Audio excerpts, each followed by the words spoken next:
Hey, welcome to this video on trading price action patterns. This is going to cover price action patterns for the stock market, Forex price action, E-minis, pretty much any market that you can plot on a chart. So here we go. This is something that I don't see taught a lot, and it's very, very powerful. So I'm going to use a tool that's on NinjaTrader. You don't need this tool to do it. It's called the ruler, but it just makes it easier for us. So what we're going to do is we're going to go from a high to a low, and we're going to measure two things. Number one, how many bars is that impulse move down? So by the way, one way to do this is if you get two equal lows here, you always go to the second one. So the last one in the impulse move down. That's the rule. Okay, so this goes down 16 bars. Now you can just sit there and count them if you want to, but it's kind of nice we have this tool that counts them for us. So 16 bars down, that means that the market spent 16 bars. This happens to be a 3-minute chart. So 3 times 16 ended up spending that amount of time going down. That's the amount of time it went down. Then we can go from that low to this high, and we can see that it spent 8 bars going up. In other words, half as much time going up as it went down. So that's our first clue. How much time is the market spending going in one direction as opposed to the other? And that is one clue of the dominant energy. That's what this is really all about, measuring the dominant energy of the market. So as you can see, before this, the market had been going up, right? So we had higher highs here, higher highs here. So our first clue that this thing might be turning around is that we still made a higher low, but we spent more time coming down than we did going back up. So time and price are the two factors that we're looking for. The confluence of time and price, as W.D. Gann says. All right. So then the next factor is price. So let's go over here and let's choose our one way to do this. You can do this several different ways, but heck, easy way to do it is Fibonacci retracements. So as we go from here to here, all right, there's kind of squished up there, but basically the market came somewhere between 38 and 50. We'll call it 50, about half of the way back up. But it didn't make it more than half of the way back up to the beginning of the move. And so therefore, confluence of time and price has spent more time going down than it was spent time going up, and it covered more price going down, price range, than it did going back up. If it spent the same amount of if it traveled the same amount of price going up, it would back up to 100% here, all the way back to this high. So those two things indicate that, okay, the dominant energy has shifted now, and now the dominant energy is to the, short side. And sure enough, bam, the market really takes off and crunches down. All right, so let's take a look at another example. Oh, by the way, one last thing on this. This is called, in psychoanalysis, this is called rate translation. So if you haven't heard the word rate translation, that means, and we can do this another way too, we can graph it with a little rectangle here. From there to there, okay. So basically what rate translation means, if you were to draw a line, well, what the heck, let's do it. There's our horizontal or vertical line here. So what's half up there, we'll say. I'm just going to eyeball it for now. So if that's about half, I think I missed it by maybe a bar or so. Where does the low come in? If it comes in to the right of the halfway mark, which it does, that's where the low occurs, then that's rate translation. If the low occurred to the left of the mid mark, between the high and the low, then it's called left translation. And what you really want, the ideal scenario, is to have rate translation. Because again, that's just another kind of fancy way of saying that the market spent more time going in the dominant direction of the trend. And that's true whether you're going down or up. Okay, let's look at another example. Hey, quick note before we continue with this video. I am offering a free cycle indicator. This is the one I use in my trading every single day. Makes it a lot easier. Just send your request to my email address, barry@topdogtrading.com. All right, so let's look at an example of left translation.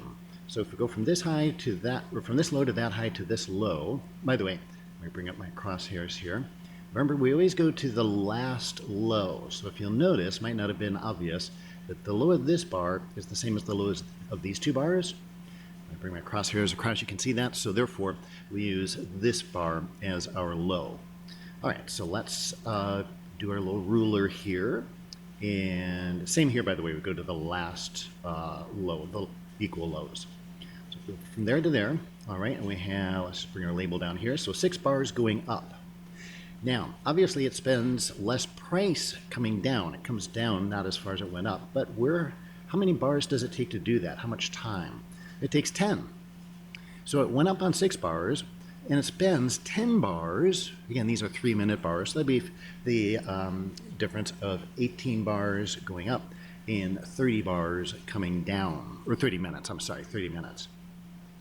So the point with that is the underlying market participants, how encouraged are they that this is really a bullish market?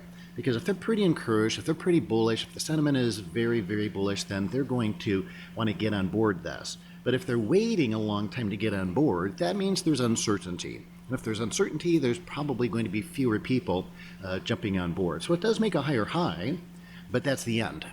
That's the end. This is not a very big reward if you're going to take that trade. We don't want that. We want a nice reward to risk ratio. We want to make a lot more money than we're risking. And you're not going to get that on a trade like this. So this would be then a trade I would say, oh, okay, this is an example of left translation, by the way. So if we go back to our rectangle and we draw it from here to here, again, just a different way of showing the exact same thing, by the way. And where's the middle here? I could count them out. It would be 8 bars. 1, 2, 3, 4, 5, 6, 7, 8. Okay, so it's that bar. Now we're being exact.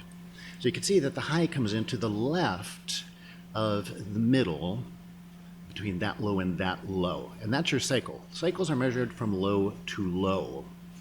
And then your high comes to the left of it. And these are just 2 different ways of measuring the same thing. So, and then you can see when it goes down, well, then you can really just eyeball it. We don't have to really do these numbers here. But boom, spends more time going down, less time coming up, right? More time coming down, less time coming up. More time going down, and sometimes it's about the same. As long as it's not too much more, we're okay. And now this is a really, let me just finish with this. So that's a, let me clear all this out of here. Sometimes I draw too much on the chart and it gets a little messy. But this is the kind of pattern that we really like right here, where the market, as we talked about before, the retrace in price, how far is it going to retrace in price is also important. So if it makes an impulse move down and makes a very shallow retrace, that's generally good. It means there's not a lot of buyers coming in if we're short. So some low profit taking would be okay. A few retail buyers coming in, that's okay. But we don't want professional money going long here if we're short.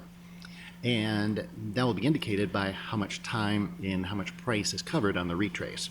So the best scenario is to get something like this, where you got a nice impulse move down, and then look, there's really no retrace. The market just goes sideways.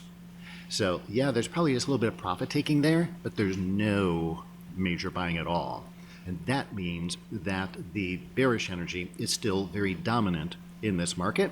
And if you're short, that's exactly what you want to see. Hey, if you like this video, please understand it's not free. Well, yeah, technically it is free, but if you liked it, then you have an obligation to pay it forward by sharing it with your friends and your family and your people in social media. So please click on one of the share buttons below. In addition, if you're watching this on YouTube, also click the thumbs up icon below and leave a comment, because that really encourages me to create more free tutorials for you. I'm also giving away one of my favorite trade strategies. It's called the Rubberband Trade. It has a very, very high win-loss ratio. It's very simple. You can learn it in about 26 short minutes.